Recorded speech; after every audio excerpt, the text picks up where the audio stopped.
Programa Resenha. Apoio Cultural Bororó. Tudo em acessórios para seu carro ou picape.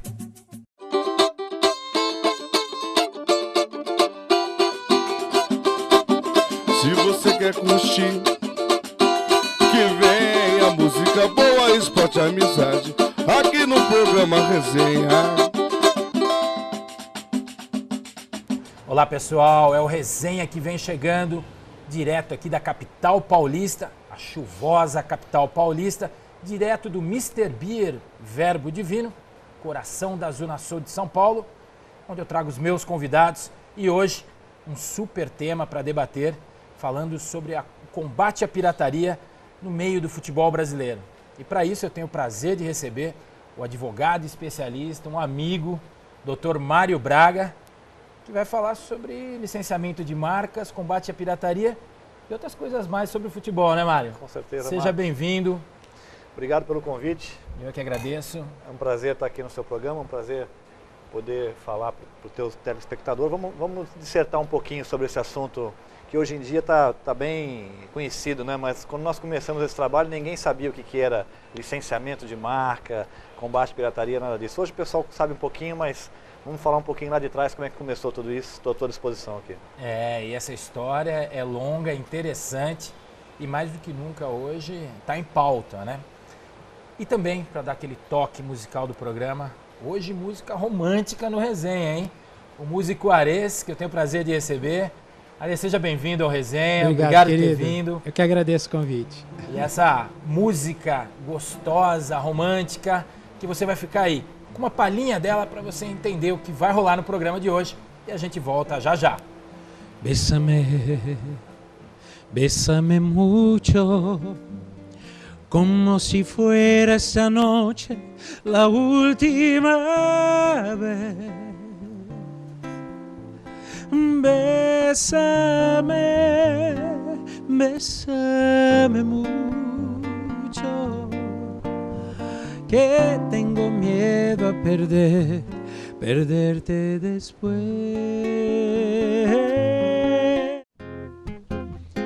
O que ela tem que me atiça, me deixa tão louco.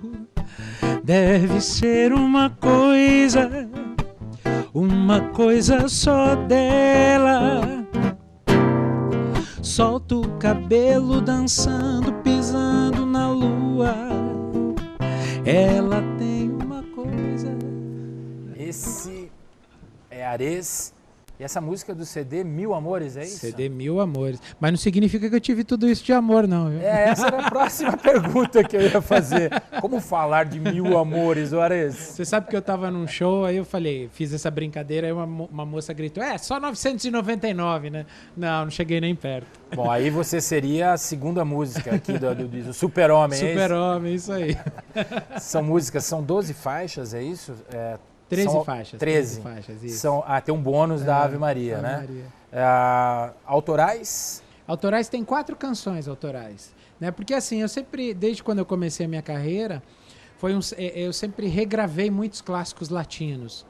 E aí eu resolvi me aventurar um pouco como compositor nesse CD e graças a Deus as rádios abraçaram a primeira e a segunda faixa com muito carinho e tá tocando aí no Brasil inteiro.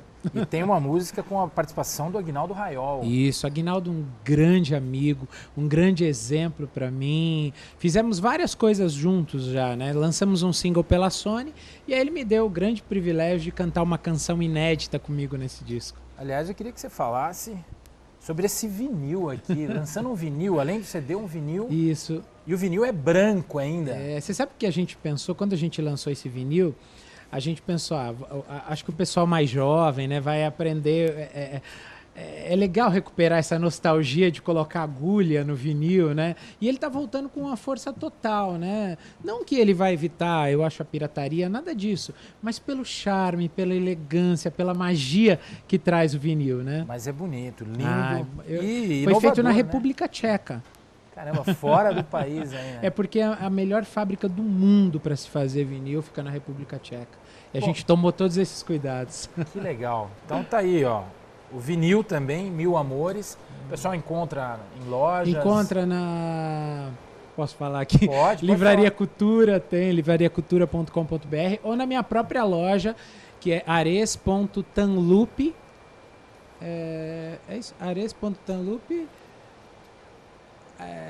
Tá lá na minha página, Ares, A gente entra no já site põe. aresoficial.com. Tranquilo. E o Ares falou, Mário, de pirataria, né? E que é a tua especialidade hoje. Conta pra gente como é que você entrou, né, nesse meio e voltado ao esporte e voltado ao futebol. O Ares, além de grande cantor, ele sabe fazer a escada pra gente entrar no assunto, né, rapaz? Ele é bom nas duas coisas, viu? Então, rapaz, eu tentei ser jogador de futebol como você, mas não tive a mesma sorte que você teve, né? Rodei por alguns lugares. Aí fiz vestibular para direito, porque já tinham 2 irmãos advogados na família, então não tinha jeito. O caminho... Já era meio DNA a coisa. Rapaz, era mais... Os 2 mais velhos já estavam com o escritório montado, então era bem mais fácil por esse caminho do que começar uma carreira solo, né? E aí, os meus 2 irmãos são especialistas em propriedade industrial, que é justamente o que fala sobre marcas, patentes, direitos autorais, essa coisa toda. Então, desde pequeno, trabalhando com eles no escritório, pequeno assim, né, adolescente, eu via meus irmãos fazendo busca e apreensão de confecção falsificada, de coisas falsificadas e tal. Algo que não acontece muito no Brasil não, também, de quase forma nada. alguma, de forma alguma. Aí, isso na década de 80, no finalzinho ali da década de 80, começo da década de 90, nós tivemos a ideia de levar esse projeto para os clubes de futebol. Porque na década de 80, não sei dos telespectadores aqui, quem é, teu público é jovem, como é que é? A gente tem um público misto aí, mas com certeza tem alguém que vai lembrar disso. Os mais jovens talvez não lembrem, mas antigamente você chegava num clube, em qualquer lugar, e você te encontrava no departamento de marketing dos clubes chaveiros, canetas, coisas, bonés, mas eram fabricados ali para alguém que gostava do clube, enfim, que tinha algum relacionamento com algum diretor e tal. E nós fomos conversar com os clubes falando o seguinte, olha, a marca do clube é uma propriedade do clube, só o clube pode fazer ou quem ele autorizar. E o mais engraçado é que os próprios clubes tinham um pouco de resistência com relação a isso, era muito novo para eles. Então eu lembro da gente ir em clubes assim e o pessoal, mas tem certeza, como é que funciona isso? E nós levamos assim uns 2 anos mais ou menos para incutir na cabeça das pessoas que a marca era uma propriedade e que eles tinham que cuidar disso, não podiam deixar essa coisa correr solta, qualquer um fabricar. Havia essa confusão de que a marca do clube era domínio público? Domínio público, você usou a expressão correta. Todo mundo achava que marca de clube de futebol era de domínio público. E o cara saía produzindo... Saía fazendo, vendendo, e o clube não recebia nada com relação a isso. Aí depois de nós convencermos os clubes sobre esse assunto, nós fomos para o mercado. Falei, bom, vamos ver como é que está o mercado, porque não tinha nada licenciado, então tudo era pirata. Para o telespectador entender, o produto que não tem licença, ele é pirata. Porque algumas pessoas falam assim, poxa, mas eu não sou pirata, porque a expressão pirata ela é muito forte, né? Mas se você não tem contrato, você é um pirata. Você está vendendo ilegalmente ou comercializando ilegalmente esse produto. E aí nós fomos para o mercado, começamos a fazer buscas e apreensões para limpar o mercado. E aí nós começamos a separar o joio do trigo. Tinham empresas que eram grandes, que valia a pena você investir e falar, você quer se tornar uma empresa licenciada, uma empresa oficial? Ah, quero. E tinham outras que não, que a gente percebia que o negócio deles era ganhar dinheiro fácil e não tinham nem padrão para ser um licenciado. Até a qualidade dos produtos tem que ser controlada. Exatamente. E aí nós começamos a fazer o primeiro contrato de licenciamento de um clube de futebol no Brasil, eu tenho orgulho de dizer isso, foi feito pelo meu irmão Maurício Braga.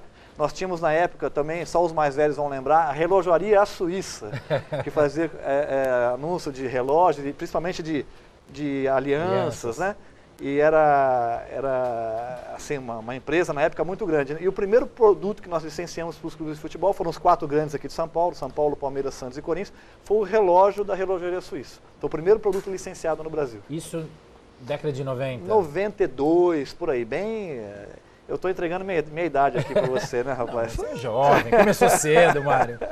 E isso para os clubes, a partir de então, os clubes começaram a ter esse entendimento da importância do licenciamento de marca. Ah, sim, porque aí nós começamos com relógio, depois passamos para agenda, caderno. Tem empresas, por exemplo, vou só citar uma aqui, eu sei que não é merchan, mas a Tilibra, por exemplo, foi uma das primeiras empresas que nós licenciamos. E o caderno e a agenda da Tilibra, que foi fechado lá por volta de 93, 94, existem até hoje, ou seja, um licenciamento de 20 anos, para você ver como a marca do clube de futebol, ela agrega a uma empresa. Você manter um contrato de 20 anos de licenciamento é muita coisa. Porque o clube ele tem esse poder, esse apelo ao público de agregar com a marca do fabricante. E também um importante meio de receita para o clube, né? Com certeza. No começo, o clube tinha um pouco de dificuldade de entender isso, porque os clubes na Europa já faziam isso. E nós tentamos implantar uma coisa aqui no Brasil que para eles era uma novidade. Mas aí quando foram fechando, chegamos a fechar mais de 100 produtos, 100 empresas diferentes. O Flamengo era o campeão de venda, né, porque é a maior torcida, massa vendia no Nordeste inteiro. Chegamos a ter mais de 100 produtos. E durante toda a década de 90 nós fizemos esse trabalho de combate à pirataria. Por que nós fazíamos o combate à pirataria? Porque o licenciado, é bom que o telespectador entenda isso. O produto licenciado, a pessoa que licencia, a empresa que licencia, ele paga royalties para o clube. Então, no produto dele já tem que incutir ali o royalties e também os impostos. Então, às vezes o produto licenciado é um pouco mais caro porque tem que embutir isso na fabricação, os royalties. Para legalizar. Para legalizar. Então, o que acontecia? A pessoa fala, não vou comprar o produto oficial porque ele é muito caro. Ele é muito caro por causa disso, porque ele tem qualidade. Paga imposto, tem controle de qualidade. E os royalties são revertidos para o seu clube de coração. E no começo havia muita restrição com relação a isso. As pessoas preferiam comprar o pirata e o clube não ganhava nada com isso. Ao contrário, o clube era saqueado por esses piratas. Ô Mário, existem contratos que, ainda além dos royalties, existem percentuais da venda desse produto que são revertidos para o clube ou não? Sim, esse percentual geralmente são os royalties, mas depende de contratos, porque tem contrato que você paga royalty mensal, tem contrato que você fecha, por exemplo, contrato de álbum de figurinha, por exemplo, é uma coisa sazonal. O álbum ele é vendido mais ou menos da metade do ano para frente. Então, a forma de pagamento desse contrato seria diferenciada de um produto normal que você vai de janeiro a dezembro vendendo. As empresas, por exemplo, que fabricam materiais de escolares, a gente sabe que a grande boom, né, do material escolar é o início do ano. Então, você cobra um advance de maior no início do ano para poder a empresa poder continuar com aquele produto no restante do ano, mas ela não vai vender tanto quanto no início das aulas. E a Confederação Brasileira de Futebol, como é que entrou na tua vida com relação a isso? Rapaz, isso aí, porque como nós começamos com os 4 de São Paulo, automaticamente nós fomos procurados pelos outros clubes do Brasil. Então os 4 do Rio, veio o pessoal de Minas, do Sul e também a CBF. Eu advogo para a CBF desde 1993. E a CBF, ela é um pouco diferente dos clubes, porque o torcedor torce para o clube dele o ano inteiro.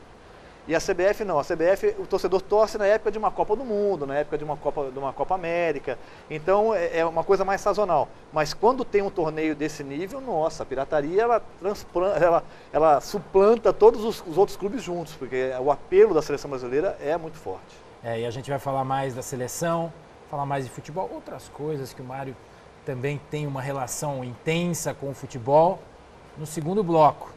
Agora a gente vai ouvir um pouquinho mais essa boa música do Ares. Então, moça, já sabe me provocar. Desliza sua mão pela cintura. Você me faz um super-homem imbatível. Posso até voar, acreditar no impossível e viver em paz. Basta eu ouvir sua voz. Essa é uma homenagem para todos nós. Super-homens dessa vida, super-homens do futebol, super-homens da música. Legal essa música, hein? Bacana, tá tocando bastante também aí no interior, tô muito feliz. As pessoas têm curtido bastante. E você tem feito shows pelo interior de São Paulo? Graças a Deus, nosso grande mercado. A gente tem um mercado muito de shows fechados, que é muito bacana, né? Então, eu tenho um público também de senhoras, que é uma coisa muito legal, pelos boleros que eu faço. E esses dias foi bacana, porque o marido muito fã, ele montou um piano no meio da piscina e nos convidou para fazer o show para a esposa dele, né, de surpresa, que é muito fã do trabalho. Foi muito gostoso. Eu tenho um público muito carinhoso, graças a Deus. Os românticos ainda existem nesse país. E muitos. Todo mundo é romântico, porque um homem ou uma mulher, quando se apaixona, eles querem ouvir música romântica. Não adianta. Então vai estar sempre em alta, né? Sempre, nunca morre. É o estilo musical mais executado no mundo inteiro. No mundo E inteiro. você me falou que você é um engenheiro. Eu sou engenheiro de... eu sou amante da música, né? Eu sou engenheiro, eu me formei porque meu pai disse assim, você pode fazer o que você quiser, mas primeiro me traga o diploma. Aí eu realmente trouxe o diploma e achei que ia conseguir viver da música, né? Mas aí não conseguia pagar a conta de celular, não conseguia... fui trabalhar, né? Aí trabalhei uns anos. Aí, quando tudo começou a dar certo na minha vida artística, fui contratado pela Warner, uma multinacional no mundo das gravadoras. Fortíssimo. Aí realmente eu pude ir lá. Mas por incrível que pareça, uma curiosidade, quando eu fui assinar o meu contrato com a gravadora, eu ainda trabalhava como engenheiro, olha só. Ah, isso é legal, tá vendo? A história, porque a gente sabe das histórias, né? De esportistas, de músicos. Eu costumo dizer muito aqui, Mário, que são artes, né? É verdade. Futebol, o esporte, a música, é Isso. cultura e tal, mas são artes, né? E que arte você tem para contar do que aconteceu já em assuntos até curiosos nessa história de licenciamento de marcas, Mário? Em quase 30 anos de carreira, você imagina o que a gente já viu por aí, né? Porque nós trabalhamos com uma coisa que mexe com o íntimo das pessoas, né? O futebol é uma coisa que cada um tem o seu time e às vezes você vai despachar com um juiz e às vezes ele não torce para aquele time que você está levando uma petição. Entra a paixão A clubística paixão, entra nessa hora. Olha, eu tenho alguns casos, mas eu vou contar dois rapidamente, sem citar nomes. Eu fui uma vez para o Rio de Janeiro despachar com um juiz que não torcia para o time que eu... os times eu posso falar. Eu estava levando uma petição do Vasco e o juiz era flamenguista. Pô, ainda mais aí, né? E aí eu fui despachar com ele e a petição a capa do processo estava fechada em cima da mesa dele, ou seja, ele não tinha nem aberto o processo para ver do que se tratava. E quando eu fui despachar com ele, ele falou, doutor, eu sou flamenguista, não suporto o Vasco, a sua petição está indeferida. Assim? Na minha cara. Ele falou, aí eu falei, mas você pode recorrer, está indeferida a sua petição. Ele nem abriu a capa do processo. E teve um outro caso, que é pior do que esse, que eu estava com um advogado no meu escritório junto, que é minha única testemunha, porque senão você não ia acreditar em mim, Marcos. Eu fui levar lá duas almofadas falsificadas para o juiz despachar, e uma era do Corinthians e outra do Palmeiras. E quando eu tirei a almofada verde de dentro da sacola, quem é advogado sabe do que eu estou falando, a distância entre a mesa do juiz e a parede é muito grande, assim, mais ou menos como daqui é o balcão ali atrás. Ele deu um pulo que ele bateu com a cadeira dele na parede. E ele falou, começaram a gritar comigo, tira isso daí, esconde isso. E o advogado que estava comigo, que é meu funcionário, começou a rir. E eu falava para ele, não ri, porque ele está falando sério. E aí ele pegou um cinzeiro do Santos e colocou no meu rosto o cinzeiro do Santos e pegou um crucifixo e fez assim. Eu me senti o próprio Conde Drácula naquele momento. Só falta o alho. Isso é pra gente ter uma noção do que é a paixão clubística, rapaz. Mesmo um juiz de direito, e eu não estou falando, uma foi na capital do Rio de Janeiro e a outra foi na capital de São Paulo, não estou falando nem interior, nada. Acontece esse tipo de coisa por causa da paixão clubística, mesmo numa situação como essa, ela renasce. Me fala uma coisa, e produtos? Quais são os produtos assim que você entende como mais perigosos, mais delicados para se trabalhar? Marcos, opa, agora sim, hein? Agora sim. E essa é original, né? Essa é original. Benjamin Abraão, né? Então é da Mr. Beer. Então, é licenciada, tá? Tá certo. Obrigado, querido. Bom, Marcos, produto pirata é produto pirata, mas tem algumas situações que realmente, além do fato profissional, te causa um pouco de revolta. A que me causa mais revolta é produto pirata de remédio. Tem remédio pirata, relacionado tem remédio pirata. A clubes? Não, a clubes não. Eu estou dizendo tá. no geral. No geral, o pior para mim é remédio, porque você precisa levar um remédio que não tenha a substância para uma pessoa que está doente, e você saber que aquela pessoa precisa do remédio e está sendo enganada, isso para mim é uma tentativa de homicídio, né? Claro. E o segundo que eu acho pior também são produtos automotivos, principalmente parte de freio, de embreagem. A segurança, né? Exatamente, entendeu? Então eu fico muito preocupado. E tem um outro que é mais corriqueiro, que me preocupa muito também, que são os brinquedos. O pessoal compra brinquedo em lojas lá no Centrão, aquela coisa toda, até de clube de futebol tem muito brinquedo. É mais barato. O brinquedo ele é mais barato porque a qualidade dele é inferior. E é importante que as mães saibam, um recado para as mães aqui, que os produtos piratas, os brinquedos piratas, eles contêm chumbo. Então a criança coloca aquilo na boca e ela é contaminada. Então às vezes a criança começa a ter problema estomacal, diarreia, febre. Eu acho que é o leite, é a alimentação. E não, ela está ingerindo chumbo por ter colocado um brinquedo pirata na boca. Então isso é muito grave, é triste, gente, saber que essas coisas acontecem no nosso país, né? E esse é um grande risco e é bom aí o recado para você. Ô Mário, a gente estava falando aqui de remédio, mas poderia ter aí um remédio para cardíaco aí para alguns clubes de futebol, né? Olha, Você acha que cabe ou não? a primeira coisa que eu quero dizer é que essa coxinha é maravilhosa. Show Pessoal, de bola. venham comer aqui no Mr. Beer, porque vale a pena e ela não é falsificada, ela é legítima. Olha, o futebol realmente, o futebol brasileiro está passando por um período muito complicado. Depois do 7-1, que não sai da nossa memória, Fatídico, né? Da A Copa do Mundo. gente realmente está tentando enxergar uma forma do futebol brasileiro voltar a ser o que era, né?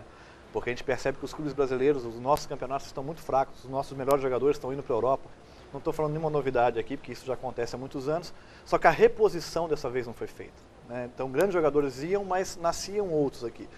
E nós estamos tendo um problema muito sério na base do futebol brasileiro, que essa reposição não está sendo feita e o resultado é isso, quer dizer, o Brasil não consegue ganhar de ninguém. E esse é um assunto que você também está dominando agora. Eu sei que você está com um projeto como na categorias de base do Nacional aqui de São Paulo, né? Fala um pouquinho disso, que visão que você está tendo disso, de categoria de base hoje? Dominando ainda não, porque o assunto é novo, né? Mas assim, eu enxergo o futebol muito com a cabeça de quem viu os grandes jogadores jogar, né? Então Zico, Sócrates, Falcão, aquela pessoal de 82. E a gente sabe que o mundo evoluiu e não adianta a gente pensar com aquela cabeça. A gente tem que ter a experiência daquele tempo e tentar transformar isso para o mundo atual. O mundo hoje é muito rápido. Hoje a evolução disso. Exatamente. Quando eu quis ser jogador de futebol, eu tinha sonho de jogar num time e chegar numa seleção brasileira. Era o ápice. Hoje o menino ele já vai para um clube como o Nacional e ele já não pensa na seleção brasileira. Ele já pensa em jogar no Chelsea. E como é que você mexe com isso? Quer dizer, nós temos que tentar mexer com a cabeça dos nossos meninos para que eles tenham um gosto pelo futebol. E não só porque o futebol pode dar, pelo dinheiro que o futebol pode dar, a fama. Porque você sabe, Marcos, você jogou futebol 20 anos, que é 2% desses garotos que realmente... O funil é muito estreito lá na frente. É verdade? Então, se ele ficar pensando num Barcelona, no Real Madrid, ele vai acabar não fazendo o que ele tem que fazer aqui. E o frustra também, né? Com certeza, com certeza. Você acha que a saída para o futebol brasileiro hoje, por essa crise toda, até de econômica, investimentos muito altos em salários, de repente está voltada para a formação do atleta, os clubes grandes, pequenos, estarem mais voltados para a formação? Eu acho que é a única saída. Eu acho que é a única. É você tentar tirar da raiz aqui do nosso futebol as grandes pérolas que nós sempre tivemos. Agora, nós temos que mudar a forma como a categoria de base é tratada no Brasil. Quer dizer, hoje em dia é um comércio que a gente tem jogadores que são dispensados com qualidade, outros com menos qualidade acabam ficando porque tem um bom empresário ou porque conhece alguém no clube. Nós temos que limpar a casa, né? A nossa legislação ainda atrapalha um pouco, você acha? Atrapalha bastante, né? Hoje você sabe que para um clube formador é complicado você fazer, a categoria de base é cara, né?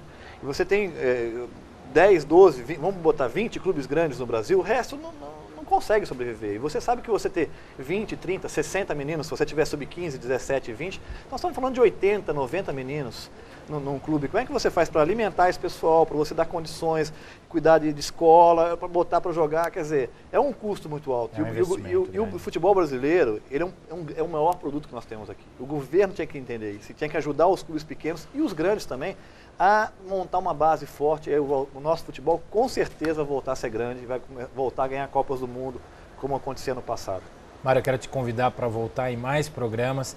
A gente tem um tempo compacto, digamos assim. Estamos chegando ao fim dele. É uma pena, porque é muito gostoso. E essas histórias são maravilhosas, tanto no futebol como com relação aí ao combate à pirataria. Eu acho que o pessoal de casa conseguiu entender um pouco desse universo aí. Muito bom. Quero agradecer a tua presença, fazer um brinde final. Opa. Aliás, antes, eu já estava esquecendo, né? Ana Carla Portela, o programa e o Mr. Beer. Deixa um presente para os nossos convidados. Obrigado. Obrigado, viu? Obrigado pelo convite, obrigado pelo programa, muito gostoso, passou rápido demais, né? E obrigado pelo brinde também. Ok? Obrigado. E o nosso Ares também vai receber um presente obrigado. No final depois. Ares, obrigado por ter vindo. Eu que agradeço o carinho. Música maravilhosa, conquistou um fã aqui. Muito obrigado, muito obrigado. Vai te acompanhar. Parabéns pelo trabalho. Agradeço o carinho, foi muito agradável o programa, gostei muito. E eu quero que você encerre o programa então. Fica à vontade. Vamos lá. É a tua hora. E a gente volta na próxima semana, hein? Tô esperando você. mannato sole, che bello in è, oh sole mio, sta in fronte a te, oh sole mio, sta in fronte a te, sta in fronte a te. Quando fa notte, io solo se ne scene